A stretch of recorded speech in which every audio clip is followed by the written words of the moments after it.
আসসালামু আলাইকুম। রাতের বেলা একটু ঘুরতে বের হলাম মাগরিব নামাজের পরে, কিন্তু আমরা সিম কিনবো, কিন্তু যেখানেই যাচ্ছি ম্যাক্সিমাম দোকানগুলো বন্ধ। কিন্তু বুঝতে পারছি না মানে বন্ধ কেন। কিছু লোকের কাছে জিজ্ঞেস করলাম, বন্ধ থাকার কারণটা হলো প্রত্যেকটা নামাজের পরে নাকি বন্ধ থাকে। তো এই জিনিসটা খুবই ভালো লাগছে যে নামাজের সময়টা দোকান খোলা, মানে জাস্ট লক থাকবে, সাইনবোর্ড লাগাই দিচ্ছে। যে এই জিনিসটা আসলে খুবই ভালো লাগছে একটা জিনিস, যে না আসলে নামাজের সময়টা তাদেরকে রেসপেক্ট করতেছে, বন্ধ রাখতেছে। যত ব্যবসা বাণিজ্য সব বন্ধ থাকে নামাজের সময়, এই জিনিসটা খুবই ভালো। আরেকটা বিষয় আমি শেয়ার করতেছি, যেটা হলো এখানে কিন্তু যে কোনো জায়গায় সিম পাওয়া যাবে না।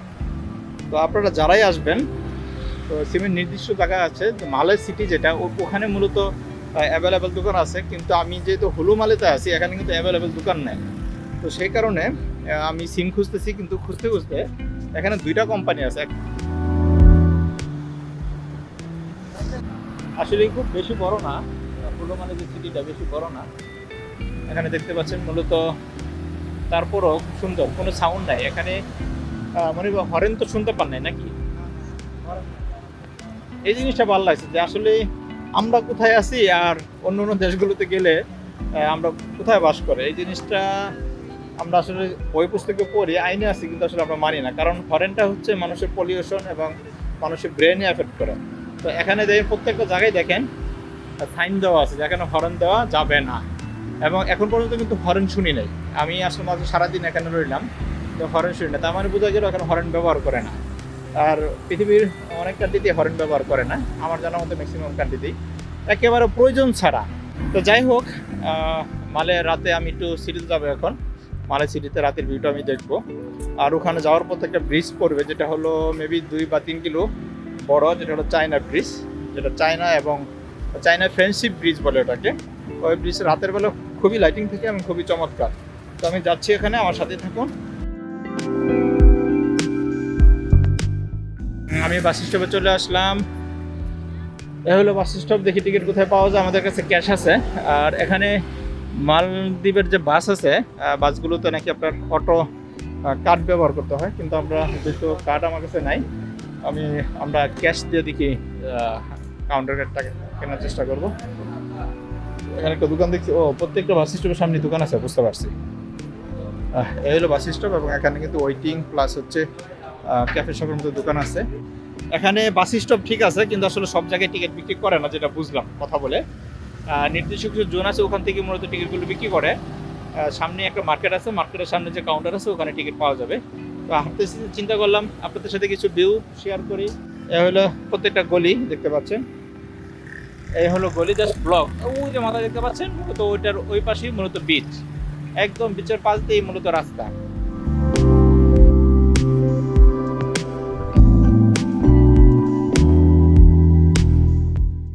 আরেকটা বিষয় লক্ষ্য করলাম এখানে, মালদ্বীপের যে এই যে রেসিডেন্সগুলো আছে, প্রত্যেকটা রেসিডেন্সের কিন্তু একটা সিরিয়াল নম্বর আছে, এবং ডিজাইনগুলো প্রায় একই রকম। পাশাপাশি উচ্চতা, প্রত্যেকটা বিল্ডিং এর ডিজাইন প্রায় উচ্চতা একই রকম, বেশি বড় না। সর্বোচ্চ এখানে কত 5 তলা হবে, তাই বিল্ডিং এক একটা 2 3 1 2 3 4 5 তলা, 5 তলার উপরে 7, ধরেন 6 তলা আর কি। প্রত্যেকটা বিল্ডিং এক সমান।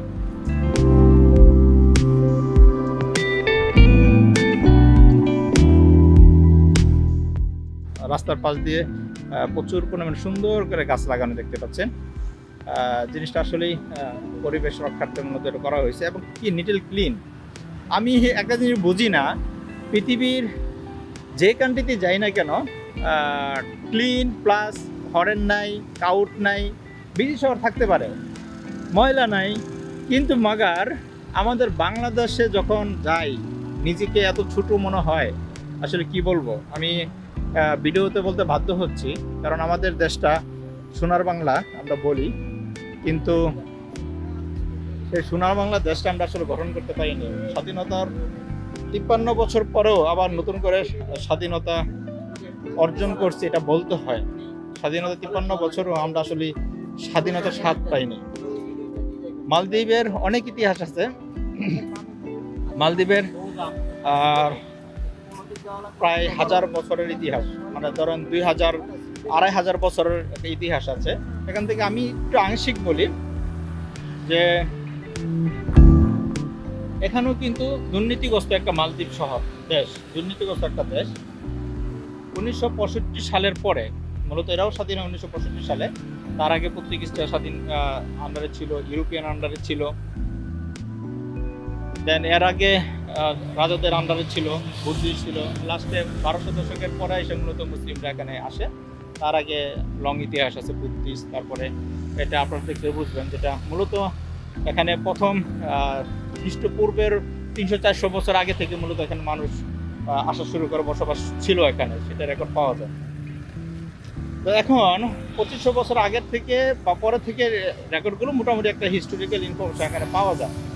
তারপরে যখন 1965 সালের পরে যারাই ক্ষমতায় আসছে, প্রত্যেকটা ব্যক্তি মূলত দুর্নীতিগ্রস্ত ছিল। দুর্নীতিগ্রস্ত কেউ অনেকে জেল খাটছে, অনেকে অনেক বছর জরিমানা দিয়েছে, পলায়ে গেছে, এরকম অনেক ইতিহাস পাওয়া যায়। কিন্তু তারপরেও এই দেশটা এত সুন্দর করে সাজাইছে, যেটা হলো জিডিপির হার অনেক বেশি আমাদের বাংলাদেশের তুলনায়, অনেক বেশি। এখানে পপুলেশন খুবই কম, যেটাকে একটা দেশের জন্য বলা হয় পপুলেশন হচ্ছে ভেরি পাওয়ারফুল।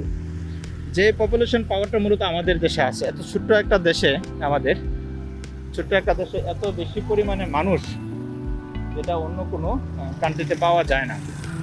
এত ঘনবসতি আমাদের, কিন্তু আমাদের যে পরিমাণে রেমিটেন্স বাংলাদেশে যায়, যে পরিমাণের ইনকাম সোর্স আছে আমাদের, কিন্তু আমরা সেই তুলনায় কিন্তু আমরা ডেভেলপ করতে পারি না। এর একটাই কারণ হচ্ছে আমাদের মানসিকতা। আমাদের মানসিকতা যতদিন পর্যন্ত আমরা পরিবর্তন না করতে পারবো, ততদিন আমাদের দেশ ডেভেলপ করা সম্ভব না। শুধু আমরা কথা বলে যেতেই পারি, কথা বলতেই পারি, কিন্তু আসলে আমাদের হাতে কিছু নাই আসলে। কারণ আমরা কোনো ওইরকম গণ্যমান্য ব্যক্তিও না, বা আমাদের হাতে কিছুই নাই। যারা দেশ নিয়ে ভাববে, দেশকে নিয়ে দেশ গঠন করবে, তারাই যদি না পাবে, তাহলে এটা সম্ভব না। তাই আমি বলবো, আমাদের দেশের যারাই ক্ষমতায় আসুক না কেন, তাদের এটা নিয়ে ভাবা উচিত। কারণটা হচ্ছে প্রত্যেকটা ব্যক্তিরই আত্মীয় স্বজন, বাচ্চা কাচ্চা, ম্যাক্সিমাম যারা নেতাকর্ম আছে তাদের বাচ্চা কাচ্চার বাহিরে পড়াশোনা করে, তারা দেশ বিদেশ ভ্রমণ করে, ঘুরে দেখে, কিন্তু দেখার পরও কিন্তু আমাদের জন্য তারা কিছুই করতে পারে না। এই যে কেন করতে পারে না, আমরা কেন পিছিয়ে আছি, এই বিষয়টাই মূলত আমার বোধগম্য নয়। কেন পারে না? সারা পৃথিবী যদি পারে, আমরা কেন পারতেছি না? এত আধুনিক যুগে এসেও কেন আমরা পিছিয়ে থাকি? প্রশ্ন আমরা করতেই পারি, উত্তর আসলে পাবো না। কারণ উত্তর যারা দিবে তাদের কাছে উত্তর নেই, কারণ উত্তর তারা দিবে না, সেই সুযোগটা তারা তৈরি করে না। আশা করি আপনাদের খারাপ লাগতেছে না। মালদ্বীপ শহরটা, সিটিটা ঘুরতে বের হচ্ছি। মূলত আমি সিম নেবো আগে, তারপর মালয় সিটি যাবো রাতের ভিউটা দেখার জন্য। ওই জন্য চিন্তা করলাম কিছুটা নিজের কিছু মনের কথাগুলো আপনাদের সাথে শেয়ার করি আর কি। সেই আলোকে বলা, ও আরেকটা বাস স্টপ চলে আসছে, এই একটা বাস স্টপ চলে আসছে। আমরা বাংলাদেশি ভাই, আসলে সিমের জন্য আমরা খুব অস্থির আছি। অনেক দূরে থেকে হাইটে এসে আরো বড় মার্কেট আছে এখানে, কি আরো বড় মার্কেট আছে?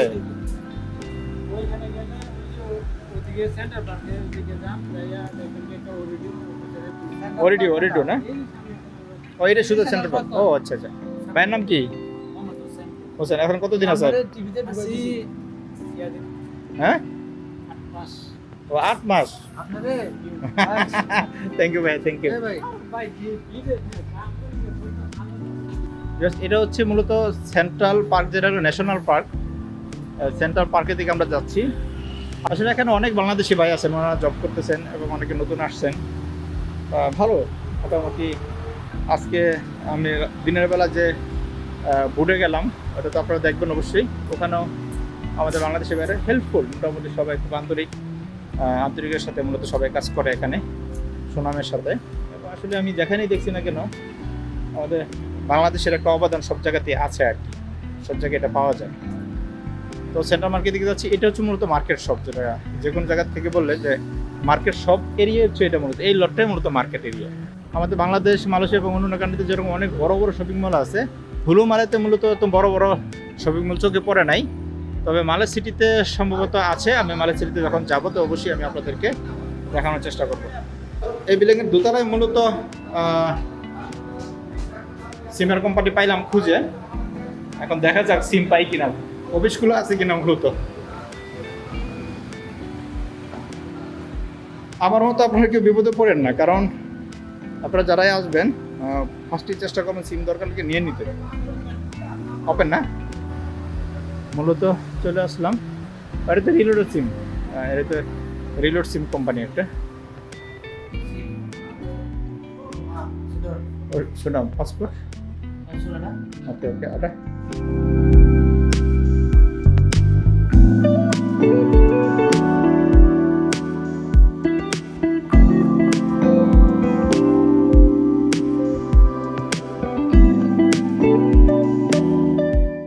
হ্যালো ভিউয়ার্স, লাস্ট পর্যন্ত সিম নিয়ে ফেললাম। বিরাগো কোম্পানি, যেটা ওখানে ভিতর আসলে ভিডিও করা নিষেধ। তো অনেক ভালো লোক, মিস নাস যে প্রথম মহিলা, খুবই আন্তরিক। অনেকক্ষণ কথা বললাম অনেক বিষয়ে। যেটা হলো বিরাগো কোম্পানিটা 37 ইয়ার্স ওল্ড কোম্পানি, এবং গভর্নমেন্ট এবং পাবলিক প্রাইভেট মিক্স আর কি। আর একটা কম আছে অরিগো একটা, আর দিরাগো একটা। দিরাগোটা মূলত বেশি পপুলার, যেটা বললো আর কি। তো সিম নিলাম 130 রুপি নিল, 130 রুপি 5 জিবি 5 দিন। আর যে সিমটাই এয়ারপোর্টে চাইছিল কত ডলার, $40 চাইছিল। তো আপনারা যারাই আসবেন, যদি মালে সিটিতে যান তাহলে তো অ্যাভেলেবেল দোকান আছে। আর হুলো মালেতে আসলে মূলত এই যে মার্কেট শপটা, এই মার্কেট শপটাতে আসলেই মূলত আপনারা ইয়াটা পেয়ে যাবেন, দিরাগো অফিসটা পেয়ে যাবেন। দেন হচ্ছে এখান থেকে নিয়ে নিতে পারবেন। এটা রাত 10টা পর্যন্ত খোলা থাকে আর কি। তো এই ছিল আমার সিম নেওয়া পর্যন্ত। এখন আমি বাস স্টপে যাচ্ছি, বাসের টিকিট কাটবো, তারপরে যাবো মালে সিটি ইনশাল্লাহ।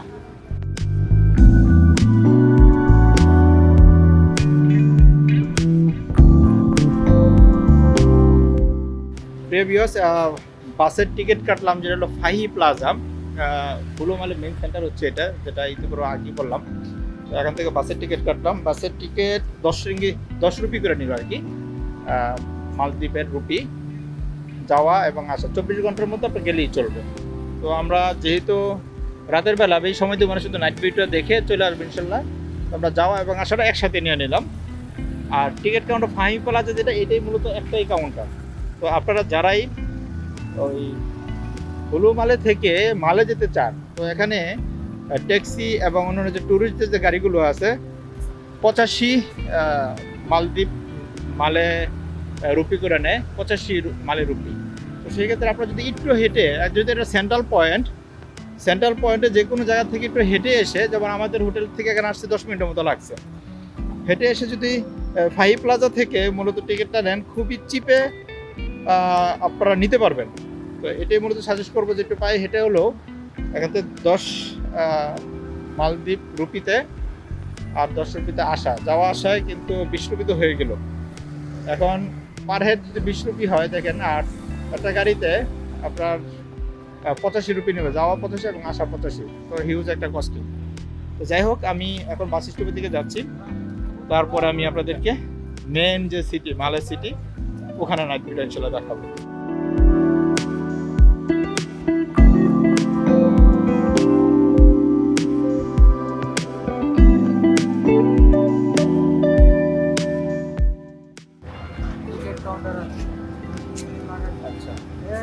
পাস 1 মূলত হুলো মালে থেকে মালে সিটিতে গেলে পাস 1 কার্নিভাল 1, যেটা এটা হচ্ছে মূলত বাসের serial number. Thank you ma'am. ঠিক আছে, তো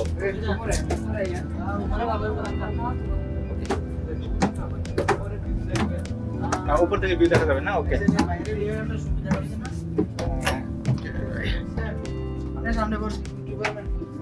ওকে, থ্যাংক ইউ।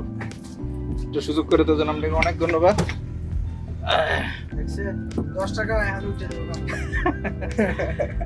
প্রিয় ভিউয়ার্স, আসলেই আপনারা যারা হুলো মালে থেকে, যেগুলো আগে একাধিকবার বললাম যে মালে সিটিতে গেলে ট্যাক্সি ভাড়া অনেক বেশি, কিন্তু বাসে গেলে দেখে 10 রুপিয়াতে যেতে পারতেছেন।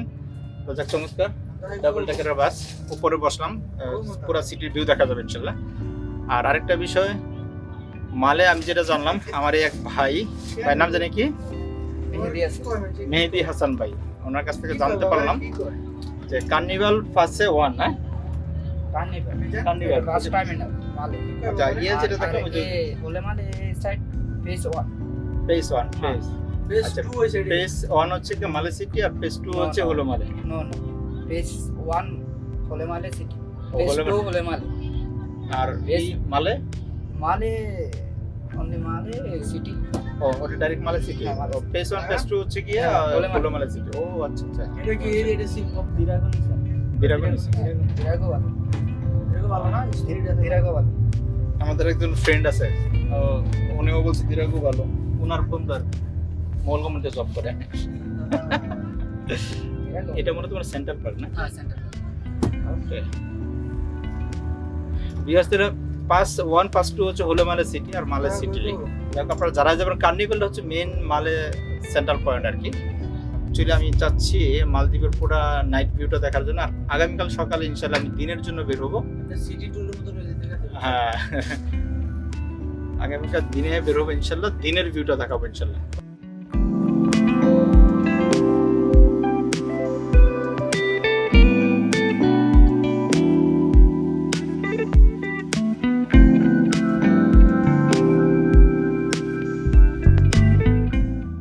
ভিডিও একটু লং হচ্ছে, তারপরও ভিডিওটা করতেছি, কারণটা হচ্ছে যেহেতু আমি মালদ্বীপে আসছি, আমি চেষ্টা করতেছি পুরো নাইট ভিউটা দেখানোর জন্য। যেহেতু দুইটা সিটি এখানে, মূল হচ্ছে দুইটা সিটি, হলো মালে সিটি, দেন হচ্ছে মালে সিটি।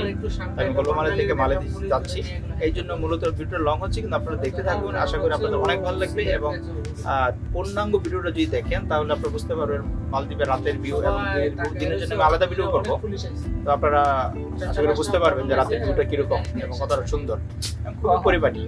তবে এখানে কথা বলে যেটা বুঝতে পারলাম যে মালে যেটা পুরান সিটি প্রচুর গ্যাদারিং হবে আশা করি, আর হোলে মালেটা নতুন সিটি, এখানে খুব ক্লিন এবং রাস্তাঘাটগুলো খুবই সুন্দর চমৎকার।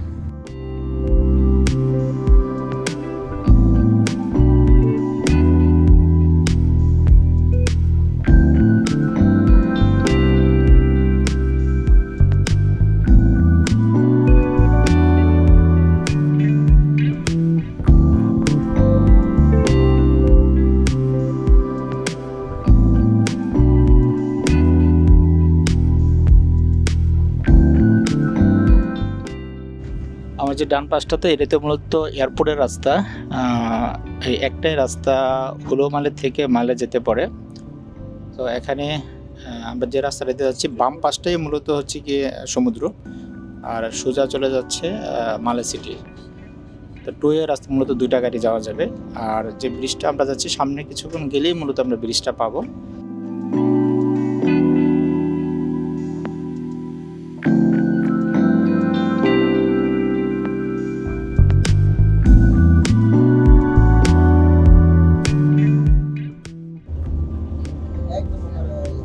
মূলত ব্রিজটা বেশি বড় না, 1.39 কিলোমিটার, কিন্তু এই একটা সেতুর মাধ্যমে মূলত হলো মালে আর হচ্ছে মালে সিটিটাকে সংযুক্ত করছে।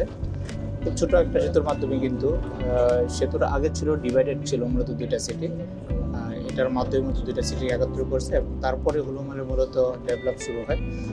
আমরা মোটামুটি শেষ প্রান্তের দিকে মাঝামাঝি আছি।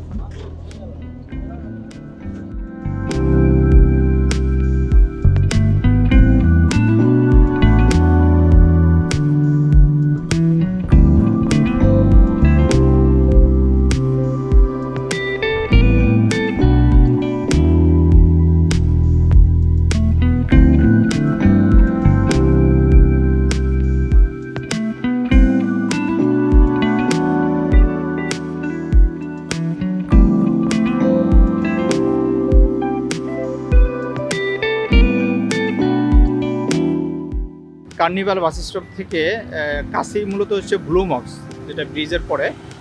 আমি ফার্স্টে যাব হচ্ছে, ও এটা বাস কাউন্টার, রাইট?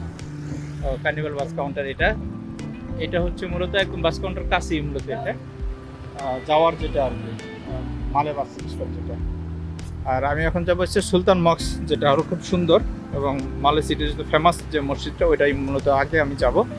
তারপর সিটির ভিতরে যে ভিউগুলো আমি চেষ্টা করবো এটা ধারণ করার জন্য, আপনাদের দেখার জন্য।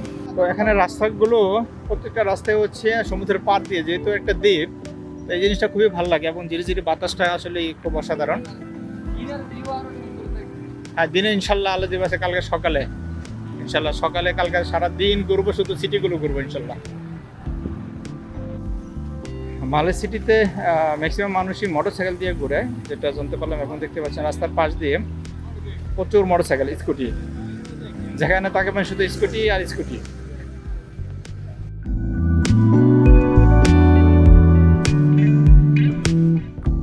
এটা হচ্ছে মেইন সিটি। এখানে দেখলাম ব্যাংক পাড়া, মূলত প্রত্যেকটা বিল্ডিংয়েই এটা পরপর বিভিন্ন ব্যাংক দেখলাম এবং আমাদের ন্যাশনাল ব্যাংকও দেখলাম এখানে।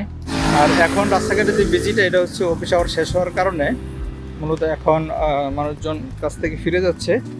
এর জন্য মূলত গাড়িতেও বিজি ছিল এবং রাস্তাঘাটও, যেটা আর ঘন্টাখানিক পরে মূলত এই বিজিটা থাকবে না। আবার সকালে সেম 8-9 পর্যন্ত ব্যস্ত থাকে এবং সারাদিন কিন্তু মানুষ তেমন একটা আসা যাওয়া করে না, খুবই একদম ঠান্ডা থাকে। কারণ এই দুইটা টাইমে মূলত মানুষ হোলে মালে থেকে মূলত মালে আসে, মালে থেকে হোলে মালে যায় যারা কাজকর্ম নিয়ে ব্যস্ত। আর বাকি যারা আছে সবাই তো দেখা যায় ট্যাক্সি ব্যবহার করতেছে অথবা দূরে কোথাও চলে যাচ্ছে। তো সেক্ষেত্রে দেখা যায় কি ওদের ওই সময় ট্রাফিকটা কম পড়ে আর কি। এটা হচ্ছে সুলতান পার্ক, আমি যাচ্ছি সুলতান মক্সে। হ্যাঁ, দিনে ইনশাল্লাহ আসবো, কালকে দিনের ভিডিও দেখবো। সুলতান পার্ক আমাদের বাংলাদেশের বলে কবুতর পার্ক হিসেবে প্রসিদ্ধ এই জায়গাটার নাম। ধরা যায় মালে সিটির মেন সেন্ট্রাল পয়েন্ট এটা, রাইট? হ্যাঁ, মোটামুটি মাঝখানে রাখি, ওই পাশ জুড়ে যা দেখতে পাচ্ছি, খুব চমৎকার। বিশাল জায়গা রাখছে ফাঁকা। কবুতর অটোমেটিকলি আসে খাবার দিলে? ও, এখন ঘুমাচ্ছে।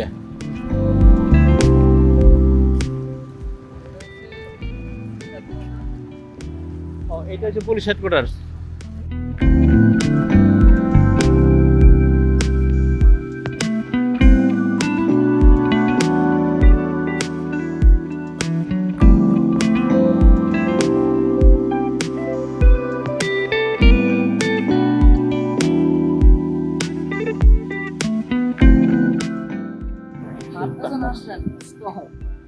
ওরাই স্টপ হয়ে যাবে, আমি আর ওদের সুযোগ দিলাম যে না।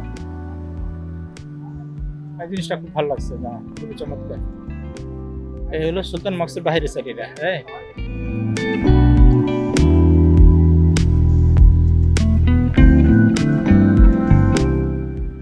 চমৎকার।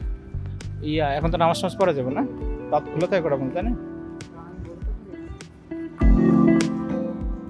এটা কি এটা বন্ধ? মানে এটা বন্ধ রাখছে কেন?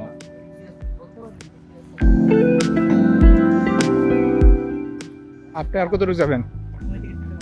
ওইদিকে ছেড়ে দেবেন? ওইদিকে আর দেখার মতো কি আছে? পার্কে তো ঢুকবো ইনশাল্লাহ, কিন্তু আপনার ওইদিকে আর কি আছে? ওইদিকে মার্কেট প্লেস নাকি? এই যেটা মসজিদ বন্ধ হয়ে যাওয়া কিছু মনে হয়।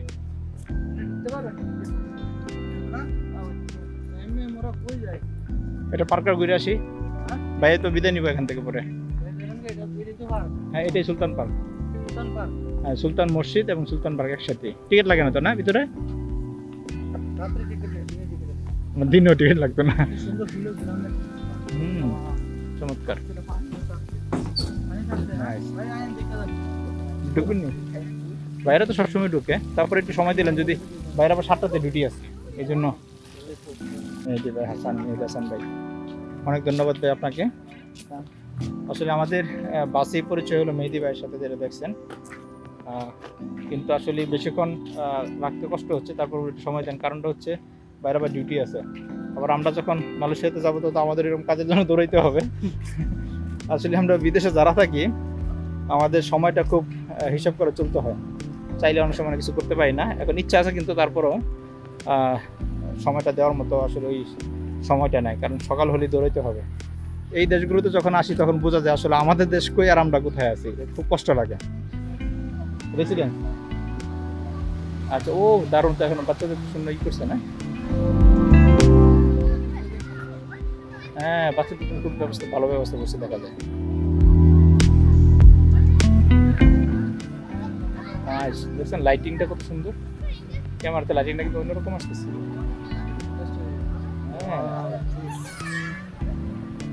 ও মূলত লাইটিং উপরে জ্বালায়, বুঝছেন, ওইটা রিফ্রেশমেন্টটা নিচে আসে, বুঝছেন,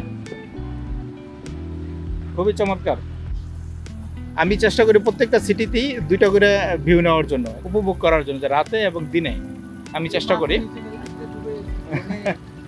তো সেই ক্ষেত্রে আমি আজকে রাতের ভিউটা দেখাচ্ছি, ইনশাল্লাহ দিনের ভিউটা আমি করব। এই হচ্ছে রাতের ভিউ। আসলে 2টা ভিউ না দেখলে একটা সিটি বোঝা যাবে না যে রাতে কেমন দিনে কেমন। এই জন্য আমি চেষ্টা করি আমার ভিডিওগুলোর মধ্যে রাতে এবং দিনে 2টার সময় আমি ঘোরার চেষ্টা করি। তো আশা করি আপনাদের খারাপ লাগছে না। মালয় সিটি আর তো সুলতান পার্ক খুব চমৎকার সাজানো, আর এটার জন্য পুরো কৃতিত্ব আমি মেহেদি ভাইকে দিচ্ছি, কারণ মেহেদি ভাই খুব শর্টকাট আমাদেরকে এখানে নিয়ে আসছে, না হলে হয়তো আমাদের আসতে পারতাম, একটু সময় লাগতো, ঘুরতে হতো। ওয়াও, চমৎকার। এই একটা রাস্তা দেখা যাচ্ছে ভিতরে, লাইটিং।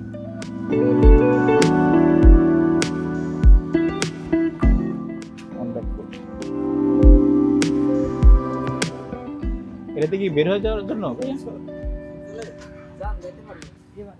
এখান থেকে বেরোইতে হবে? এটা থেকে বইতে হবে না? মাশাআল্লাহ, মাশাআল্লাহ, আলহামদুলিল্লাহ।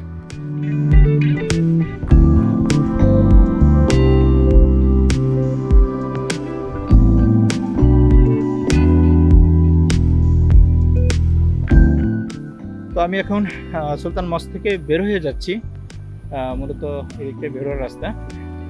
আমি বের হয়ে আমি মেন সিটিটাই মূলত ঘুরবো।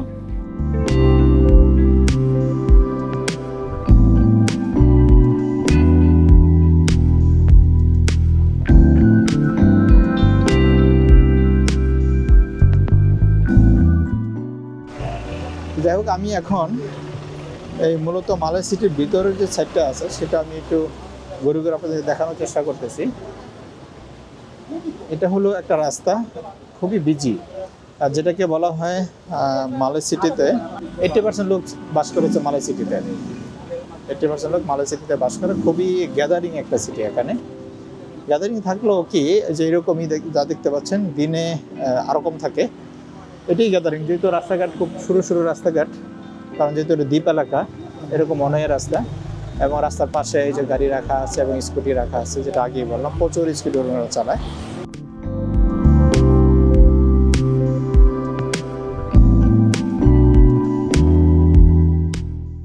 এই হচ্ছে শপিং, মূলত মেন সিটি শপিং মলটাই হচ্ছে যে এটা। আসসালামু আলাইকুম। একটা দোকান আমাদের বাংলাদেশে, নিচের আমাদের একটা বাংলাদেশি দোকান। বাংলাদেশি না, এদেশি দোকানগুলো বাঙালি চালায়। বাঙালি ভাই চালায় না? আচ্ছা, দেশি ভাই না? হিমেল, ভালো আছেন নাকি? ভালো আছে। আছি আলহামদুলিল্লাহ। খোকন ভাইয়ের সাথে কথা বলে আরও যে বিষয়গুলো ক্লিয়ার হইলাম, সেটা হলো এই দেশের নাগরিক ফ্যাসিলিটি আসলে 100% নাগরিক ফ্যাসিলিটি আছে। যেরকম যদি কেউ বাচ্চা কাচ্চা হলে ওখানে ভাতা পায়, এবং এই দেশে অ্যাভারেজে 20 বছর কাজ করার পরে দেখা যাচ্ছে গভর্নমেন্ট যে ফ্যাসিলিটি পাওয়া গেল সবগুলোই পায়, শিক্ষা ভাতা এবং দারিদ্র ভাতা। তো একটা দেশ, জনগণ চায় কি আসলে? জনগণ চায় ওই দেশের নাগরিক যেন সে দেশের ফ্যাসিলিটিগুলো পায়। এখানে শিক্ষা ব্যবস্থা থেকে শুরু করে চিকিৎসা ব্যবস্থা সব কিছুই গভর্নমেন্ট থেকে ওদেরকে দেওয়া হয়। তো এই জিনিসটা আসলে দেশগুলো ভ্রমণ যখন করি তখন ফিল করি যে আসলে আমাদের দেশে আমরা কোথায় আছি, এই জিনিসটা আসলে ফিল করি। যাই হোক, এই মালয় সিটির রাতের ভিউ আমি দেখতেছি, আরও যাব সামনে, আর ইনশাল্লাহ আমার সাথে থাকুন আর দেখতে থাকুন। ভিডিওটা লং হচ্ছে আমি জানি, যাক রাতের ভিউটা দেখার জন্য মূলত আমি বের হলাম আজকে।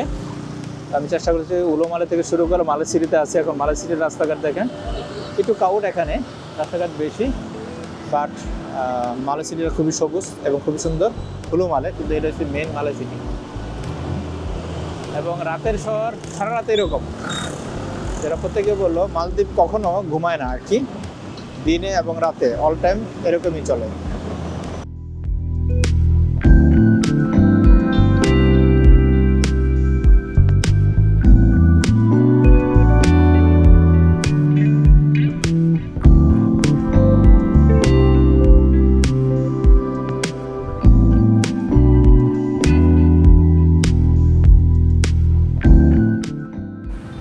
দেশের পুলিশ দেখে আপনার কাছে মনে হবে না যেটা পুলিশ, মাঝখানে দাঁড়িয়ে রয়েছে দেখতে পাচ্ছেন, এবার এই দেশের পুলিশ খুব সাদাসিধে, এবং দেশটাও হচ্ছে কি আমাদের সাদাসিধে একটা ভাব।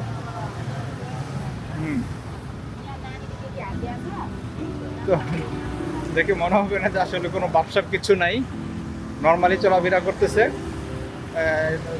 নর্মাল লাগছে, পোশাক থেকে শুরু করে সব কিছু। এই যে সামনে আরেকজন দেখতে পাচ্ছি, মূলত এখনো ব্যস্ততার কারণে, বিজি থাকার কারণে যাতে কেউ রং রোডে কেউ গাড়ি না চালায়, এই জন্য তো মাঝখানে দাঁড়ায় রয়েছে দেখতে পাচ্ছেন।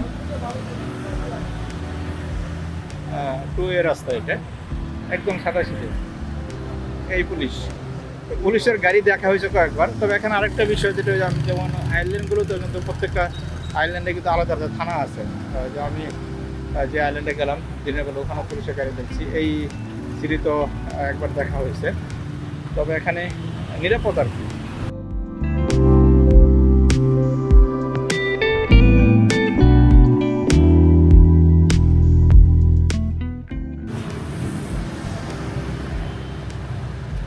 আরেকটা জিনিস যেটা এখানে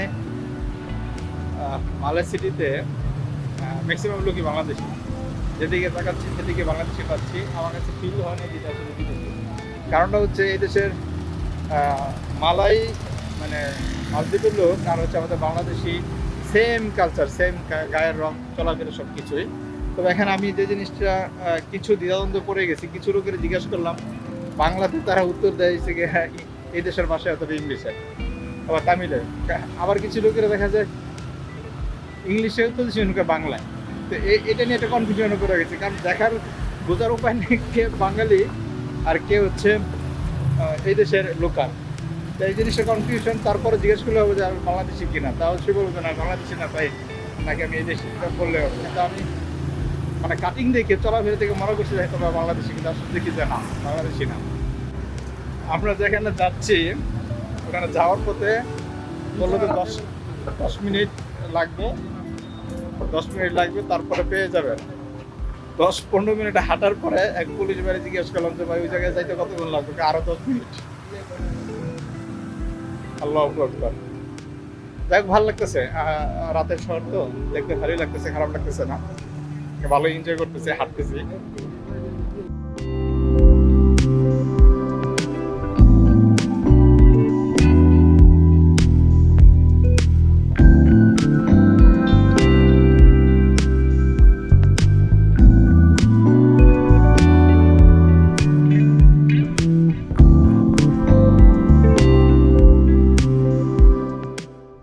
এই হলো সিটির ভিতর থেকে আমি হেঁটে হেঁটে চলে আসলাম গোসল পার্কে।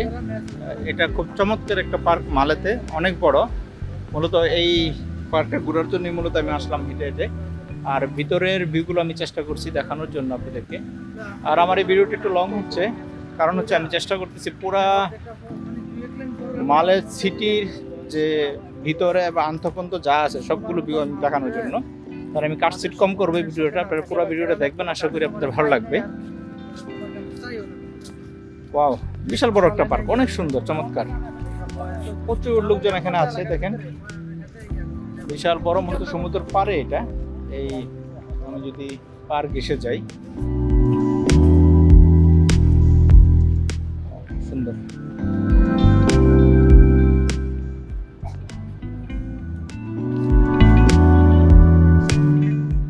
এই হলো চায়না ফ্রেন্ডশিপ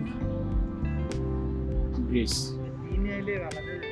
আর দিনে তো আসবো ইনশাল্লাহ, দিনে তো আসবো। রাতের ভিডিও দেখলাম আজকে কেমন লাগে। হ্যাঁ,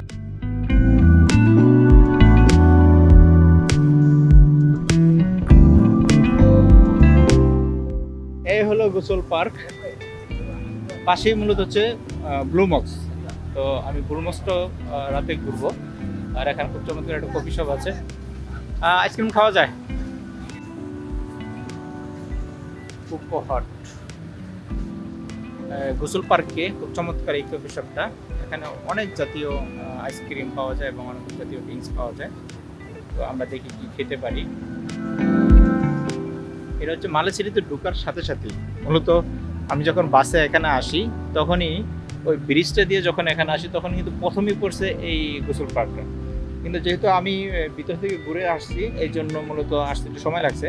কিন্তু কেউ যদি হুলুমালি থেকে বা অন্য কোথাও থেকে মালে সিটিতে ঢোকার সময় যে বাস স্টপেজ এখানে নেমে যায় তাহলে কিন্তু প্রথমেই এই পার্কটা পাবে। এখানে মূলত দিনের বেলা খুব চমৎকার, প্রচুর গ্যাদারিং হয় আমার যা মনে হয়, এবং ভিতরে দেখেন শোয়ার জায়গা, বসার জায়গা, খুব চমৎকারভাবে লোকজন এখানে আসতেছে এবং খাবার কিনে নিয়ে আসতেছে এবং খাইতেছে।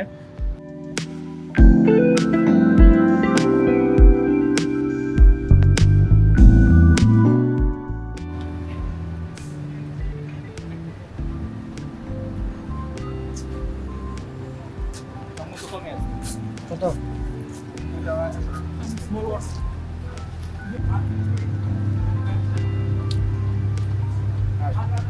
Vanilla Yes.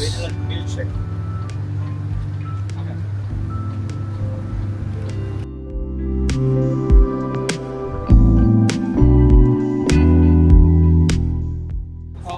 বসার জায়গা পাচ্ছি না আমরা, পরিমাণ লোকজন এখানে এসে সময়টা পার করছে। কেন বসেন?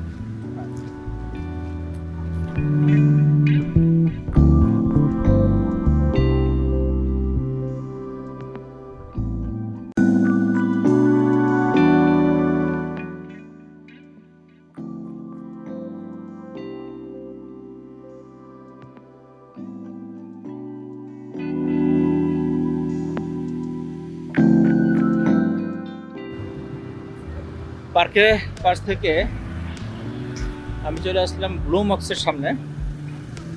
ব্লু মক্সের রাতের ভিউটা দেখতে খুবই চমৎকার। মূলত এই পরে একটা ফুলের মতো মসজিদটা। আমি আগামীকালকে দিনে এটাকে কভার করব ফুললি, আমি রাতে দেখাচ্ছি আপনাদেরকে। ব্লু মক্স এটা হলো উপরে পুরোটা একটা গোলাকার একটা ফুলের মতো আকৃত এবং পুরোটা ব্লু কালার, এই জন্য এটাকে নাম হচ্ছে ব্লু মক্স। পুরা গোলাকার একটা মসজিদ, অসাধারণ। তো মালে সিটিতে সুলতান মক্স যেটা হলো মেইন মক্স, যেটা সুলতান মক্স, আর এটা হচ্ছে একদম সমুদ্রের পারে হচ্ছে ব্লু মক্স। যেটা হলো দেখছেন আপনারা যখন মালে সিটিতে ঢোকার সাথে সাথেই কিন্তু প্রথমেই এই মসজিদটা ধরা পড়ে। এখানে কিন্তু দেখতে পাচ্ছি অনেকগুলো মিনার, একটা দুইটা তিনটা, আমি ওই পাশে আরেকটা আছে, 4-5 সম্ভবত 4টা মিনার আছে। আমি চেষ্টা করছি রাতের ভিউটা দেখানোর জন্য হুলুমালে এবং মালে সিটি, দুইটা সিটি মেন, দুইটা সিটি আমি রাতের ভিউটা কভার করার জন্য চেষ্টা করছি। আশা করি আপনাদের ভালো লাগছে। আবারও দেখা হবে নতুন কোনো ভিডিওতে, ততক্ষণ আমার সাথেই থাকুন। বাই বাই, আল্লাহ হাফেজ, আসসালামু আলাইকুম।